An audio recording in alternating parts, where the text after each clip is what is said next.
Sir, Karnataka वाला जो है उसका असर राजस्थान में खास करके भाजपा में किस तरह से पड़ेगा सर? वसुंधरा राजे, सीपी जोशी, ओम बिड़ला या अश्विनी वैष्णव, राजेंद्र राठौड़, गजेंद्र सिंह शेखावत? देखिए, असर तो दिख रहा है। असर इस सेंस में कि जब भैरव सिंह जी शेखावत की जन्म शताब्दी का कार्यक्रम हुआ खाचरी आवास में, और उसके बाद में party president CP Joshi ji, leader of opposition Rajendra Rathore ji और पूर्व मुख्यमंत्री वसुंधरा राजे सिंधिया, इनका तीनों एक साथ एक हेलीकॉप्टर से या एक ही साधन से खाटू श्याम जी जाने का जो इंसिडेंट है, उसकी बड़ी चर्चा हो रही है। जी, दूसरी एक खबर बहुत वायरल हो रही है आज। जी, वो उसमें ये स्पष्ट नहीं कि वो कौन से अखबार की है, लेकिन दिल्ली की डेडलाइन से खबर है, और उसमें ये है कि भाजपा हाईकमान ने जो क्षत्रप हैं उनके चेहरों के साथ चुनाव लड़ने का फैसला किया है। क्या सोर्सेज रहे होंगे, लेकिन उसमें सिर्फ राजस्थान की खबर नहीं है। उसमें यह कि छत्तीसगढ़ में बीजेपी वापस डॉक्टर अमन सिंह के चेहरे को आगे करेगी, मध्य प्रदेश में शिवराज सिंह चौहान के चेहरे को आगे करेगी, और राजस्थान में मिसेस सिंधिया के वसुंधरा राजे को चेहरा बना करके बीजेपी आगे जाएगी। और उस खबर की पहली लाइन यही है कि कर्नाटक चुनाव से सबक लेते हुए बीजेपी ने यह फैसला किया है। तो हर चुनाव कोई न कोई संदेश देता है, संकेत देता है, और 2024 सामने है, तो निश्चित रूप से बीजेपी क्या कोई भी पॉलिटिकल पार्टी ऐसी गलती नहीं करेगी कि उसका असर आने वाले चुनाव में। सर, एक फैक्ट की मैं बात करूंगा।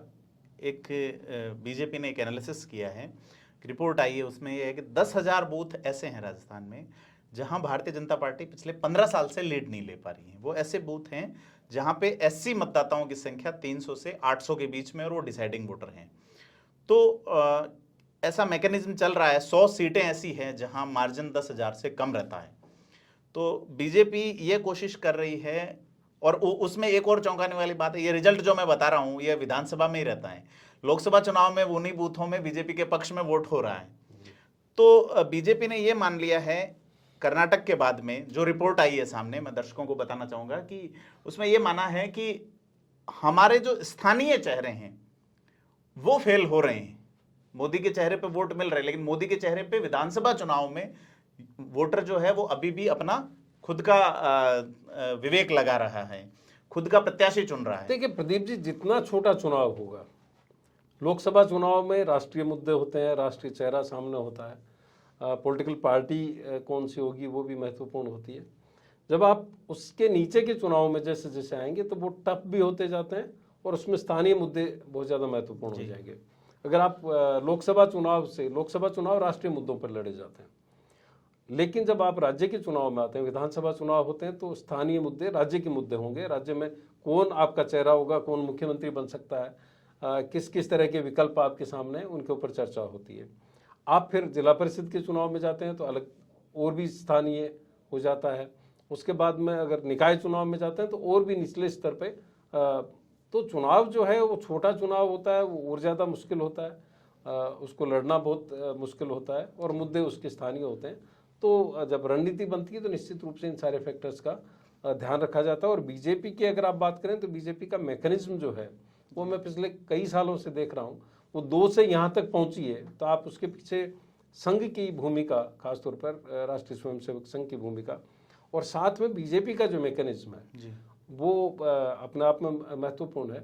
और कांग्रेस अब उसकी कॉपी करने की कोशिश कर रही है। कांग्रेस भी पहली बार मैं देख रहा हूँ कि जो इंटेलिजेंस इनपुट मांगे जा रहे हैं, उनके पास में जो फॉर्म भेजे गए हैं, उसमें ये तक पता करने की कोशिश हो रही कि कौन से इलाके में किस जाति के लोग हैं और किस गोत्र के लोग हैं। जाति में भी गोत्र ढूंढ रहे हैं जी। तो उस माइक्रो मैनेजमेंट पे वो भी काम कर रहे हैं, लेकिन बीजेपी अब R&D के लेवल पर है, रिसर्च एंड डेवलपमेंट के लिए।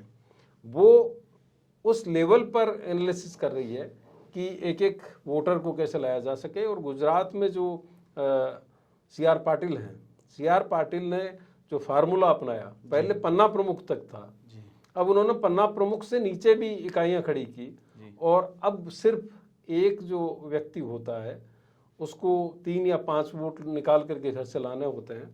और ये मैकेनिज्म ओम बिड़ला के वक्त में, ओम बिड़ला जब कोटा दक्षिण से चुनाव जीते थे तो ओम बिड़ला ने ये सबसे पहले इजाद किया था। और किरण बेदी के चुनाव में ओम बिड़ला की टीम को इसलिए लगाया गया था कि वो जो चुनाव है वो आम आदमी पार्टी जिसमें पूरी तरह से स्वीप करके आई, पूरी तरह से सफाया कर दिया था, उस वक्त उस पर काम हुआ और उसी फॉर्मूले को आगे बढ़ाया गया। CR पाटिल ने उसको और ज़्यादा मॉडिफाई कर दिया है। ओम बिरला का चुनाव मैंने देखा कि जब उपचुनाव था संदीप शर्मा का, तो 2 बजे तक उन्होंने पूरा एनालिसिस किया कि कौन सा वोटर बूथ तक आया और कौन सा नहीं आया, और 2 बजे बाद में उनके वर्कर एक एक घर पे जा करके डोर नॉक करते हैं, एक एक वोटर को निकाल करके ले जाते हैं और वोट कास्ट करवाते हैं, ताकि किसी भी सूरत में चुनाव लूज नहीं करें।